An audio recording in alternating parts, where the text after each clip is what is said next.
Hello, everybody. I'd like to tell you today about two reactions devised by Sir Derek Barton. I was lucky enough to be one of Sir Derek's colleagues for 6 years at the very end of his life. And actually, he was born very near where I was born in Southeast London. How cool is that?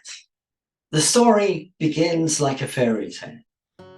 Once upon a time, there was a molecule called azobis-isobutyryl nitrile. AIBN. You heat AIBN up a little bit and you can just feel it wants to liberate N2. And when it does, it generates two identical radicals, both stabilized by two methyl groups and a cyanide, and they initiate the process. We add more than a stoichiometric amount of triambutyl tin hydride.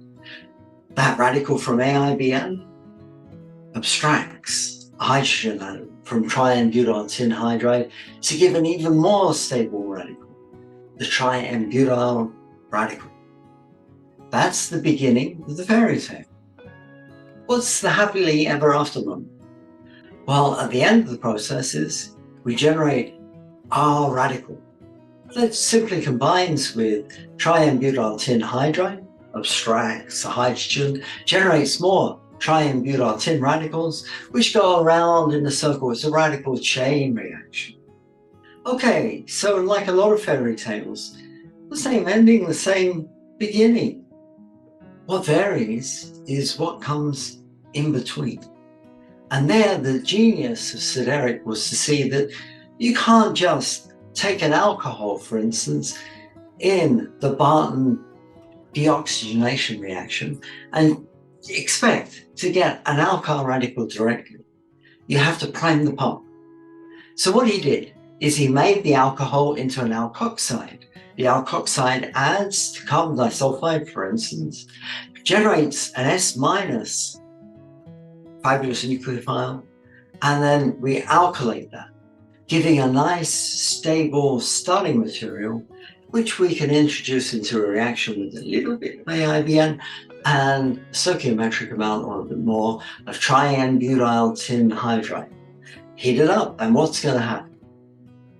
Well, we produce those triambutyl tin radicals, and tin loves sulfur. They add to the sulfur atom, and when they do, they generate this lovely, stable radical, stabilized by lots of substituents and heteroatoms, a cathode-dative effect.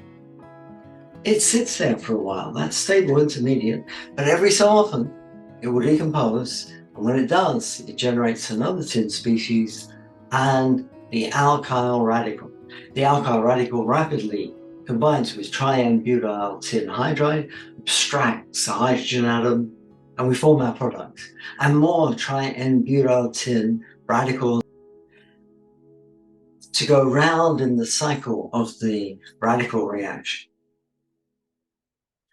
That's the deoxygenation reaction. What about the Barton decarboxylation reaction? Well, again, Barton and McCombie saw that you can't just heat up an acid and form radicals. It doesn't work well. It doesn't work in high yield. So you have to change it to something else. And the something else is now called the Barton ester. He took this heterocycle and an acid chloride from the acid and formed the Barton ester. The love affair of tin and sulfur goes on. The tin atom adds to the sulfur, forms another beautifully stabilized radical. That'll sit there for a little while, but you can feel it too wants to decompose. And when it does, we generate a nice thermodynamically stable C double bond O and entropy as CO2 leaves, and that drives the formation of the alkyl radical. And then the happily ever after bit kicks in again. Combine that with triambutyl tin hydride, abstraction of hydrogen atom, more triambutyl tin radicals go round in the cycle, and the spin-off is formation of our products. Beautiful. That, ladies and gentlemen, is the Barton deoxygenation reaction and the Barton decarboxylation reaction. Thank you very much for listening. Bye-bye.